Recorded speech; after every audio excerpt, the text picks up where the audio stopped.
Hello student, in today's topic we will discuss about the recent wildfire in Japan. Recent में बहुत सारी जगह wild fires हुए हैं लाइक वर्ल्ड का लार्जेस्ट वाइल्ड फायर हुआ है लॉस एंजलिस में and this is the considered the second largest wild fire in Japan and the place is the Ofunato wild fire in Japan. So today we will discuss about what is the reason behind this wildfire, what steps can be taken to prevent the wildfire, and some of the important location that's become important for your prelims examination. We will discuss those location also, like the Kuril Island and the Seneko Islands. Japan is battling with the largest wildfire in the last decades. इस wild fire ने destroy किया है बहुत community को, Holmes को, and evacuate the thousand of the people. Authority के according है कि वेदर चैलेंजेस होने की वजह से एंड टेरेन के इशू होने की वजह से we are not able to evacuate all the people from there. अभी तक more than one people death is considered and evil some of the people are stuck into the wildfire. अगर आप यहाँ मैप में देखते हैं, this is the Ofunato hot spring and Ofunato is located on the north eastern sides of the Japan. अगर आप इस map में देखोगे तो Ofunato is located here in the north eastern side of the Japan and this location become important for your prelims 2025 examination. मतलब इस तरीके से डायरेक्टली लोकेशन पूछ लिया जाता है. Now the UPSC is also asking about why this location is in the news. Why this location in the news. Ofunato was in the news because of the recent wild fire.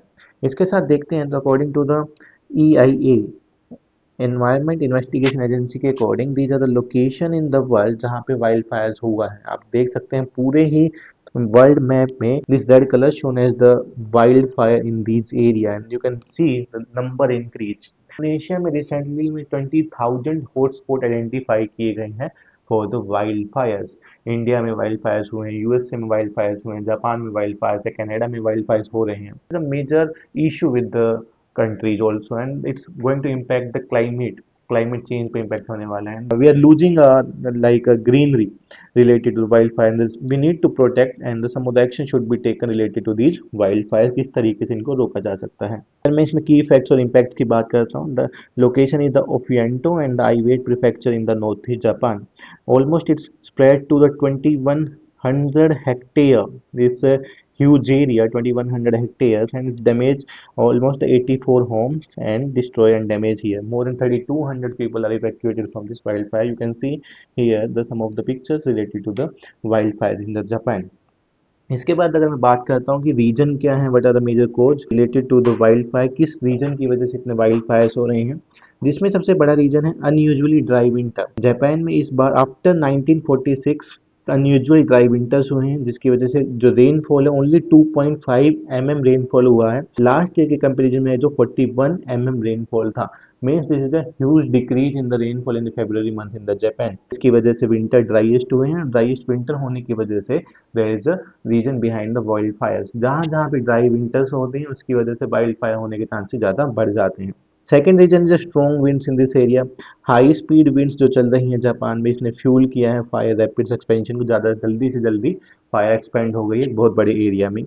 Highly flammable vegetation, this is the third reason. Coniferous tree present है Japan के इस area में. These coniferous tree are the highly flammable and that's lead to the high fire in the Japan area. तो आपसे ये question भी पूछा जा सकता है, which type of vegetation, which type of vegetation in this area, the coniferous tree, the vegetation type in this Japan area. So this can be a question in your prelims examination also. Steep terrain की मैं बात करता हूँ, difficult area है क्योंकि fire fighters जा नहीं सकते, इवैक्यूएट नहीं कर सकते हैं, तो आग को काबू पाने में भी बहुत थोड़ा प्रॉब्लम हो रहा है रिलेटेड टू द इवैक्यूएशंस के लिए.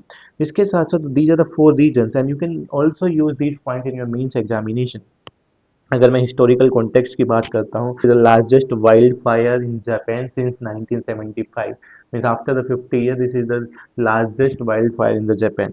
एंड द 1975 में जो वाइल्ड फायर हुआ था that in the Kushiro region and this location also become important for you, the Kushiro region in the Japan. It was spread up to 2700 hectares and this today's wildfire spread to the 2200 hectares. Wild fire trend की अगर मैं बात करता हूँ, number of Fyers है decline since 1970 से कम हुए हैं। 1300 फायर रिपोर्टेड हुए हैं जापान में in 2023 and this is a huge number. 1300 fires reported in Japan only in 2023।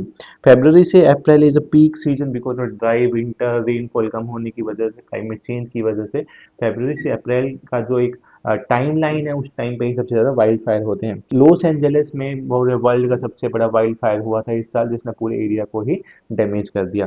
इसके साथ देखते हैं, before going to the location we are launching our science and technology modular course for the prelims 2025 के लिए हम लोग launch कर रहे हैं। स्टार्ट होने वाले ऑफ मार्च से, तो आप इसको ज्वाइन कर सकते हैं। क्लासेस टाइमिंग रहेगा 12 PM to the 2:30 PM। You can join for this for the prelims 2025 examination. इसमें आपका सारा सिलेबस कवर होगा जो प्रीलिम्स के लिए हैं, लास्ट 2 years के करंट अफेयर्स कवर होंगे। तो you can join through the given link in the description और going through the Udemy website. This going to be the one stop solution for the science and technology. Please join this batch, you can join. Okay, अगर मैं यहाँ पे बात करूँ some of the important region in Japan, this is Nagoya. Nagoya protocol से आप लोग वाकिफ होंगे।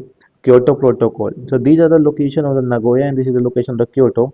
You can see from north to south these location can be asked in the examination, and there is a lake Biwa.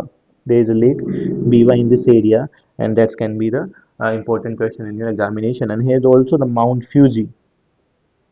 Mount Fuji, an important mountain in the Japan. So these question can be asked in the examination. इसके साथ अगर मैं बात करता हूँ तो you can see here the Sea of Japan, Yellow Sea, East China Sea and the South China Sea. This is the sequence from the north to south and these sea sequence can be asked in the examination. आपसे पूछा जा सकता है Sea of Japan, Yellow Sea, East China Sea and South China Sea का question भी आपसे पूछा जा सकता है। अगर हम यहाँ पे देखते हैं, this is island is known as the Senkaku Island. This island is a disputed territory between the China and Japan. अगर हम देखें तो चाइना इस डॉटेड लाइन को एज अ बाउंड्री कंसीडर करता है and they considering it as a their territory, where this is the dark line is a boundary claimed by the Japan. Japan भी इसको अपनी टेरिटरी क्लेम करता है Senkaku island को।